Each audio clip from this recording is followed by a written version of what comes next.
Okay, we're on day 3 of our little thread that we've been running here, and you can see how it's evolved a little bit bigger than one Devo. And we began talking just to kind of refresh and to where we've built up to here. We began talking with the danger of having a limited source or only sources that agree when we make decisions or when we form opinions on things.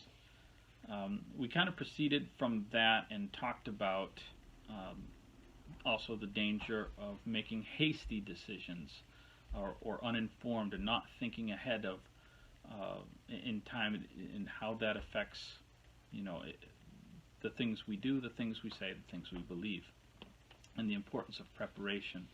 I want to talk about today and branch off. Because we talked yesterday and we went through some of the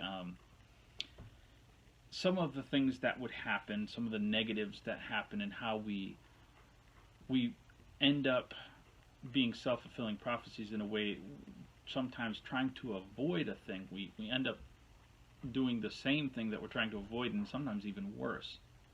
And I want to kind of branch off of that a little bit and think about this particular situation, because the question comes up, okay, what happens when life throws situations at us where there's no good answers? Because one of the arguments that people have been having through all this is there's no real good answer. What's your answer? Well, I don't know.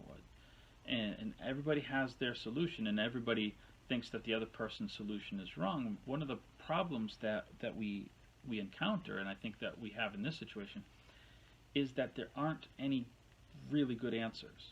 We can have economic shutdown and try to prevent loss of life. We can have maybe a greater loss of life or whatever, and have the economy keep on going. Which one do you want? Well, neither one is good. And so in life there are times where we kind of have to pick a better or worse thing, and so that's kind of where we're at here in our culture. But we get frustrated because we want a good solution, and sometimes there are no good solutions. When we moved to Ukraine, we lived in a largely atheist society, and I remember one of the people asking us there, and I don't even remember who it was that asked us, but I don't know if it was a teacher or something that we encountered there, and they had this really smart question for me, and the smart question was this. Let's say you're a doctor. Obviously, apparently their doctors don't have the Hippocratic Oath or anything like that over there, but let's say you're a doctor and you have a patient and you know that they're terminal with cancer,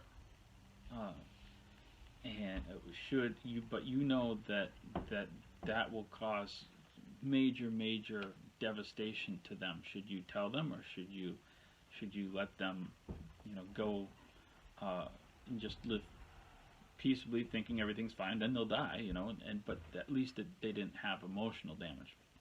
Obviously, it was not an American doctor, because the American doctor would be required by law not to tell a lie, but apparently their rules over there are a little bit different. But the rhetorical question, but how I addressed the rhetorical question was not with that. The rhetorical question is one, and first of all, I understand what the point of it. The point of it is, of course, this is an atheistic society, and he's trying to rationalize a avoidance of absolute morality. That's what this exercise is an attempt to support or prove. That there's really no absolutes, that your circumstances determine what you should do. Like I said, in some cases there's obvious things that we should do. Telling somebody that they have cancer is kind of the obvious thing that you should do. It's like, if you're using a rhetorical question, you should come up with a better one. But what do we do when there are no good options? That something is going to result that's not ideal. So let's leave maybe the discussion of what's going on culturally and think about this. What would happen, and this has happened to us, I'm sure, because we get into this rationalization. How many of us have ever rationalized away apologizing to someone? Because we would have to say something that would hurt them. They would have to know something about me or something that I did, and that would hurt them. Whereas I could just let it be, and they wouldn't have to know. And so we rationalize that away. Let's see, I've done really the same thing. There's two bad outcomes. Now, the two bad outcomes are I can continue on, and this person can be essentially living a lie. Really, they are owed an apology, and they may not even know it, but they are owed an apology. There's something wrong, and what the bad outcomes of, well, they don't know, but it will still be affecting in the relationship. Subconsciously, it will still be affecting the relationship through me. I can't have as good a relationship with them because there's this thing underneath. So it will be affecting them one way or the other. And so there's these two bad outcomes. What should I do? Well, we can go the rationalization route. And the rationalization route really is not meant, it's disguised as a way to alleviate their pain. Oh, you don't want them to feel pain. But really what it is it's a way for me to alleviate my discomfort. I don't really want to apologize. I don't want to let them know that there's something wrong that I did. So I'm going to put it off on, I'm doing this for you, when really I'm doing it for me. It's actually a selfish act. It's not any type of community service that I'm doing. But Jesus addresses this. He says, listen, you're bringing your, in Matthew chapter 5, he's addressing, this is one of the things he addresses. Listen, you're coming to bring your sacrifice to the temple.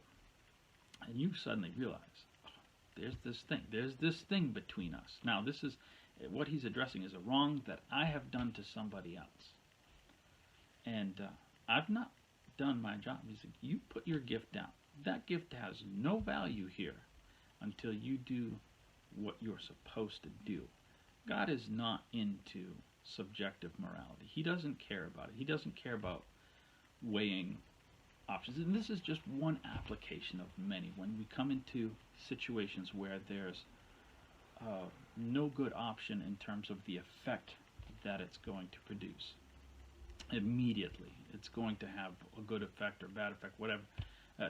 These are two bad effects.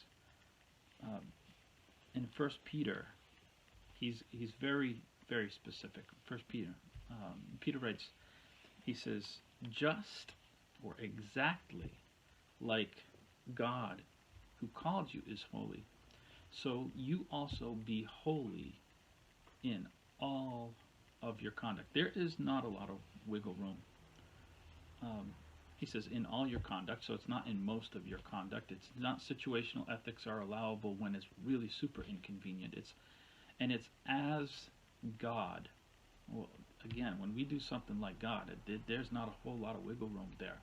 I mean, God is all, because it's written, he says in the next verse, it is written, be holy, for I am holy. Well, how holy is God? In what situations is God holy? Is there times where he rationalizes away the right thing to do? No, there's not. God is perfectly holy. And so he says, that's your standard right there. Rationalization is not a thing. So I want to leave the discussion of the societal things. And I think as we go through this, you see that I'm trying to transition away from talking heavily about things and more applications towards our spiritual behavior. But I want to challenge you today to look at things in your life and when situations come up where they're difficult, to not look at the rationalization end of things and say, well, this is this case and this negative and there's this negative. Look for the absolute. And there might not be absolutes in every situation. But look for them when they're there, and do the right thing, not the convenient thing.